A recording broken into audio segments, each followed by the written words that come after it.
1000 2000 নয়, বিসিবির সম্পদের আর্থিক মূল্যমান প্রায় 5000 কোটি টাকা। আর সেই বলেই দেশের সবচেয়ে ধনী ক্রীড়া ফেডারেশন ব্যবসায়িক প্রতিষ্ঠানে পরিণত হওয়ার দিকে ধাবিত হচ্ছে।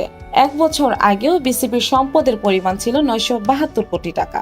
এক লাফে সেই সম্পদ 5000 কোটি টাকায় পৌঁছে গেছে। কেননা পূর্বাঞ্চলের রাজুকের কাছ থেকে নামমাত্র মূল্যে 3736 শতাংশ জমি পেয়েছিল বিসিবি।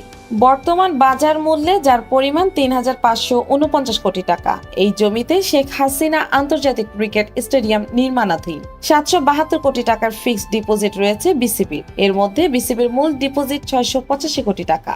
বাংলাদেশ প্রিমিয়ার লিগের জন্য 87 কোটি টাকার পৃথক ডিপোজিট রয়েছে। নগদ ও ব্যাংক অ্যাকাউন্ট মিলিয়ে রয়েছে 184 কোটি টাকা। জুনে আরো 78 কোটি টাকা জমা হওয়ার কথা। 12 বছর আগে বিসিবির সম্পদের পরিমাণ ছিল 398 কোটি টাকা। Nishat Sharmin, desk report, business bureau.